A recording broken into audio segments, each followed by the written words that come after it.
اللہ اللہ اللہ اللہ۔ السلام علیکم ورحمۃ اللہ وبرکاتہ۔ نحمدہ ونصلی علی رسولہ الکریم، اما بعد، قال النبی صلی اللہ علیہ وسلم: سباب المسلم فسق وقتالہ کفر، او کما قال علیہ الصلاۃ والسلام۔ صدق النبی صلی اللہ علیہ وسلم۔ محترم حاضرین اور ناظرین کرام اور سامعین اعظام، پیارے آقا صلی اللہ علیہ وسلم نے فرمایا کہ مسلمانوں کو گالی دینا یہ فسق ہے اور ان کو قتل کرنا یہ کفر ہے۔ فسق یعنی فاسقوں کی علامت ہے، اور فاسق گنہگاروں کی علامت، گنہگار ہے وہ۔ فسق کے معنی گنہگار کے آتے ہیں۔ بہرحال ہر قوم کی اور ہر سماج کی طرز تکلم اور ان کا کلام، ان کے اخلاق اور ان کی شعار اور ان کی تہذیب و تمدن کا پتہ دیتا ہے کہ یہ قوم کیسی ہے اور یہ سماج کیسا ہے۔ جس قوم کے اندر، جس سماج کے اندر اچھائیاں ہو اور تہذیب ہو، تمدن ہو، اخلاق ہو، تو اس قوم کو لوگ اچھا سمجھتے ہیں۔ ایک وقت تھا کہ اسلام ہر تہذیب سے، ہر تمدن سے، ہر اچھے اخلاق سے متصف تھی۔ ان کے کردار، ان کے اعمال، ان کے افعال، ہر چیز سے پیارے آقا صلی اللہ علیہ وسلم کی تعلیمات کی خوشبو آیا کرتی تھی۔ اللہ تبارک تعالیٰ کے احکامات کی خوشبو آیا کرتی تھی۔ ان کے کردار ایسے تھے جسے سونے کے پانی سے لکھا جاتا۔ ان کے اخلاق کو دیکھ کر، ان کے کردار کو دیکھ کر اور ان کے اطوار کو دیکھ کر، ان کی تعریف اور صفات کو دیکھ کر لوگ مسلمان ہو جایا کرتے تھے۔ ان کے اخلاق کو دیکھ کر کے لوگ عش کرتے تھے اور یہ کہتے تھے کہ یہ اخلاق والے جھوٹے نہیں ہو سکتے، یہ سچے ہیں۔ ان کے اخلاق کو دیکھ کر ایمان لے آتے تھے۔ چنانچہ ایک واقعہ میں پیش کرتا ہوں کہ ایک مرتبہ کا واقعہ ہے کہ ایک صاحب تھے، وہ اچھے کپڑے میں کھڑے تھے اپنے مکان کے پاس، صاف ستھرا پہن کر کے، اور کچھ مزدور اس کے پاس سے جا رہے تھے۔ انہوں نے اس کے اوپر کیچڑ اچھال دیا۔ اب اس آدمی کو تو غصہ ہونا چاہیے، بہت غصہ ہونا چاہیے، لیکن انہوں نے بڑے تحمل کے ساتھ اور بڑے برداشت سے کام لیا اور کچھ بھی ان کو نہیں کہا، بلکہ ان کے لیے انہوں نے ظہرانے کا انتظام کیا، کھانا بنایا، اور وہ مزدور جب واپس دوپہر کے وقت آ رہا تھا تو ان سبوں کا انہوں انتظار کر رہا تھا۔ وہ انتظار کر رہا تھا، جب وہ لوگ آئے تو ان کو بلایا، تو وہ لوگ سمجھے کہ شاید ہم نے جس کو کیچڑ پھینکا ہے، مٹی ان کے اوپر پھینک دی ہے، تو شاید اس کا ہمارا کلاس لیں گے، کچھ بولیں گے، لیکن انہوں نے کہا نہیں بھائی، ہم نے تم لوگوں کے لیے ظہرانے کا انتظام کیا ہے، لہٰذا آپ ہمارے یہاں کھانا کھا لیں۔ اب وہ لوگ جو غیر مسلم تھے، ایمان والے نہیں تھے، ان کے اس اخلاق کو دیکھ کر کے کہنے لگے کہ ہم نے تو اس کے ساتھ بڑا برا سلوک کیا تھا، لیکن یہ دیکھو کہ ہمارے ساتھ کتنے اخلاق سے پیش آ رہے ہیں کہ ہمارے لیے انہوں نے کھانے کا انتظام کیا۔ اور ان کے اخلاق کا یہ اثر ہوا کہ وہ لوگ ایمان لے آئے۔ اسلام کے اخلاق ایسے تھے کہ اس کو سونے کے پانی سے لکھا جاتا، لیکن آج برعکس ہماری حالتیں ہوتی جا رہی۔ آج ہمارے نوجوانوں میں، بڑوں میں، چھوٹوں میں طرح طرح کی ایسی چیزیں گھستی جا رہی ہے جو ہمارے سماج کو اور ہمارے تہذیب کو اور ہمارے مذہب کو بدنام کرنے کا ذریعہ بن رہا ہے۔ آج مسلم قوم کے اندر جتنے گالی دیے جاتے ہیں، شاید دوسری قوم اتنی گالی پڑھتے ہوں گے۔ آج ہمارا شان اور ہمارے کلام کا ایک فیشن بن گیا ہے، گالی سے ہم شروع کرتے ہیں۔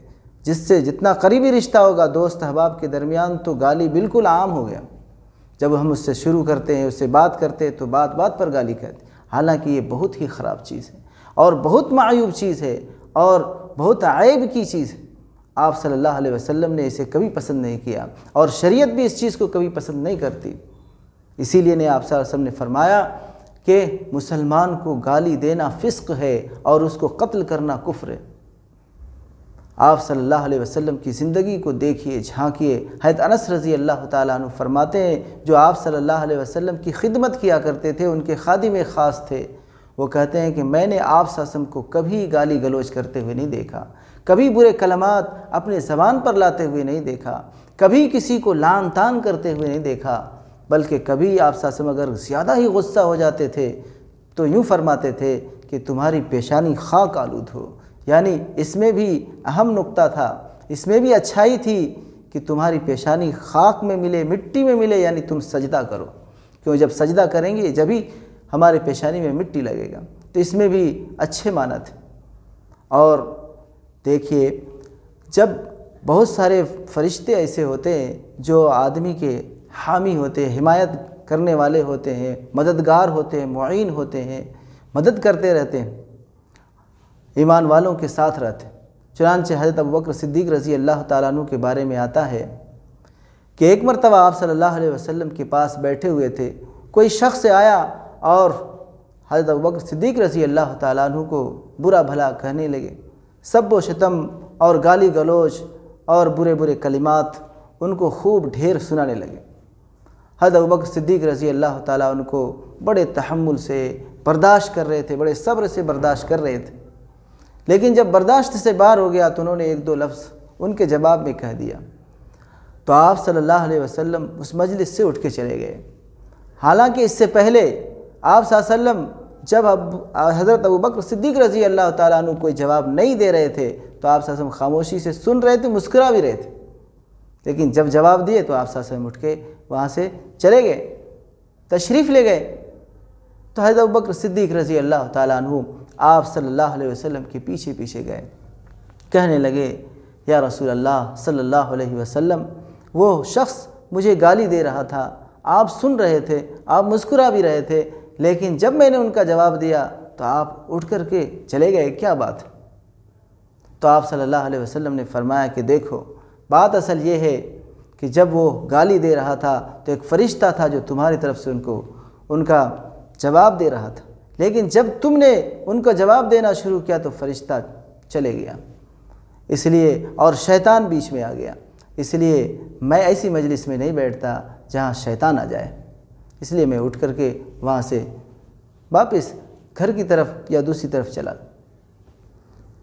تو محترم حاضرین، آپ نے دیکھا کہ فرشتے بھی بہت سارے ہماری طرف سے جواب دینے والے ہوتے ہیں، ہمارے معاون ہوتے ہیں، مددگار ہوتے ہیں۔ اگر ہم کو کوئی گالی دے رہا، اگر ہم نے برداشت کر لیا تو فرشتے اس کا جواب دیتے ہیں، اور اگر جب ہم اس کا جواب دینے لگتے ہیں تو پھر شیطان حائل ہو جاتا، فرشتہ دور ہو جاتا۔ محترم سامعین، دیکھیے گالی گلوچ اتنی قبیح چیز ہے اور اتنی شنیع چیز ہے کہ ان کی قباحت اور شباہت اس کا اندازہ اس چیز سے لگا سکتے ہیں کہ جب ہم روزے کی حالت میں ہوتے ہیں تو آپ صلی اللہ علیہ وسلم نے فرمایا کہ دیکھو روزہ ڈھال ہے، تم روزے کی حالت میں گالی گلوچ نہ کرو اور جھگڑا مت کرو، اگر تم سے کوئی جھگڑے تو تم کہہ دو کہ میں روزے سے ہوں۔ تو اس سے اندازہ لگایا جا سکتا ہے کہ گالی کتنی خراب چیز ہے، کہ عبادت کے اندر جب ہم عبادت میں، روزہ ایک عبادت ہے تو اس کے اندر گالی گلوچ کرنے سے منع کیا گیا۔ اسی طرح سے یہ گالی جو ہے اہل اسلام کی خصوصیت نہیں ہے، یہ تو مشرکین کی، کافرین کی علامت ہے اور منافقین کی علامت ہے۔ ان کو یہ چیز شوبھا دیتا ہے، ان کو یہ چیز اچھی لگتی ہے، وہ ان کا طر امتیاز ہے، وہ ان کی تہذیب ہے، اسلام کی تہذیب نہیں ہے۔ چنانچہ آپ صلی اللہ علیہ وسلم نے فرمایا جس شخص کے اندر 4 علامت ہو وہ پکا منافق ہے۔ وہ کیا ہے؟ وہ یہ کہ جب بولے جھوٹ بولے، جب کوئی وعدہ کرے تو وعدہ خلافی کرے، جب اس کے پاس کوئی امانت رکھی جائے تو اس امانت کے اندر وہ خیانت کرے، اور جب بات پر کسی سے بات کرنے لگے اور جھگڑا کرنے لگے تو گالی گلوچ پر اتر جائے، تو یہ منافق کی علامت بتائی گئی۔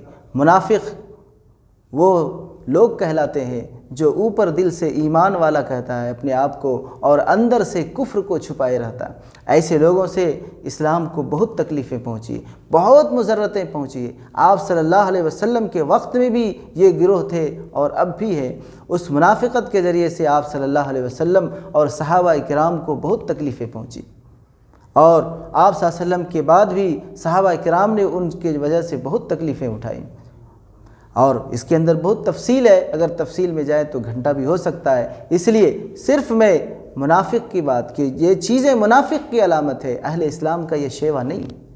پھر آپ صلی اللہ علیہ وسلم نے فرمایا کہ جس کے اندر ان چاروں میں سے کوئی ایک پائی جاتی ہے تو اسے چاہیے کہ سب سے پہلے ان صفت کو چھوڑ دے، یعنی اگر کوئی جھوٹ بولنے کی اس کی عادت ہے تو جھوٹ بولنا چھوڑ دے، ورنہ اس کے اندر منافق کی ایک علامت پائی جائے گی۔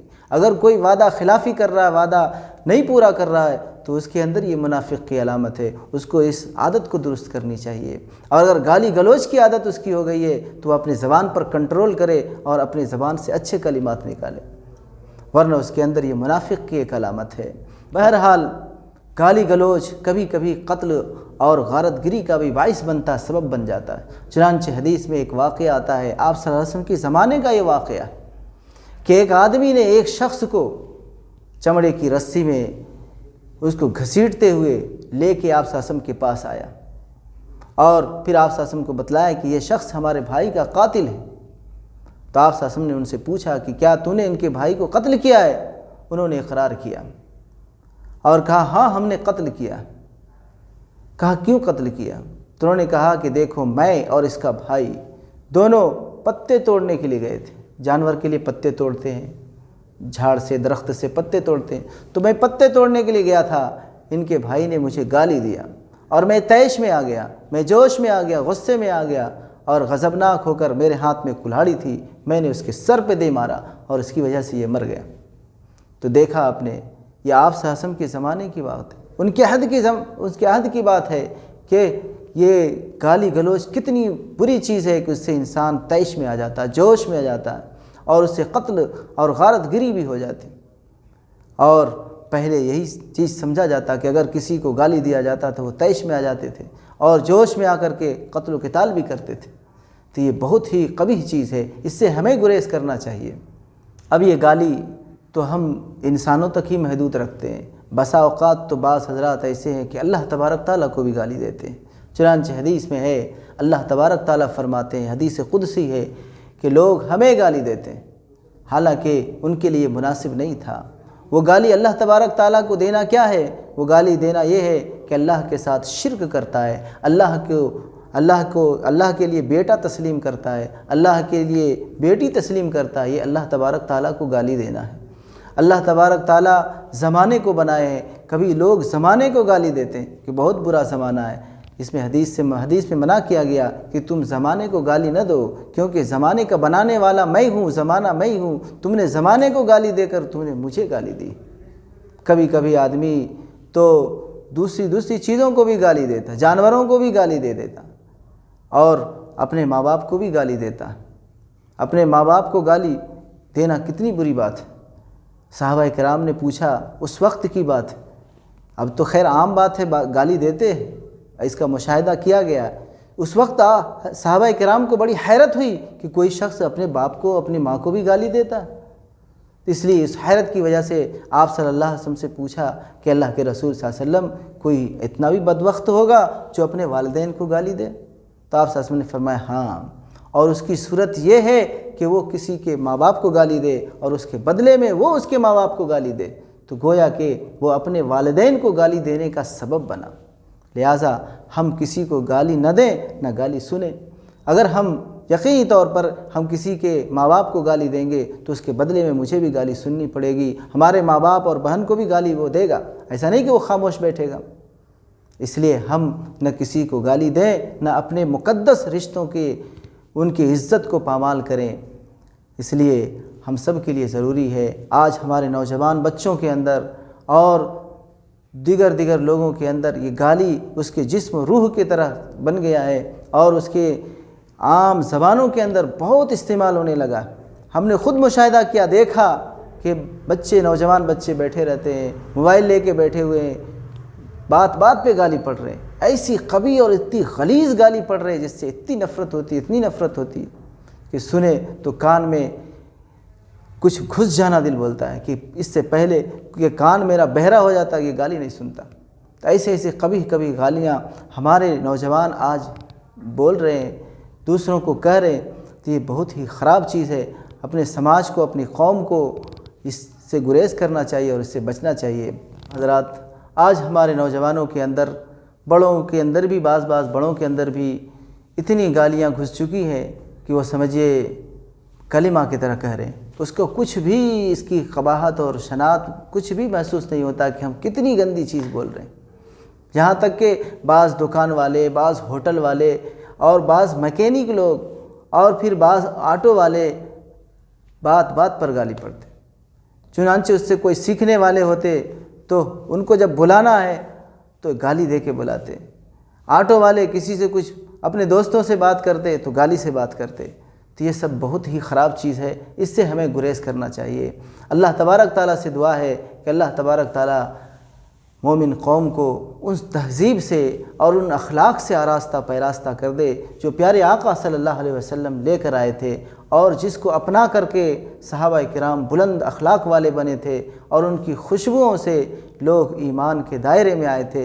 اللہ تبارک تعالیٰ ہم سب کو ان بلند اخلاقوں سے مزین و مرصع کر دے اور ہماری زندگی کو پیارے آقا صلی اللہ علیہ وسلم کی تعلیمات سے منور فرما دے۔ وما علینا الا البلاغ۔ السلام علیکم ورحمۃ اللہ وبرکاتہ۔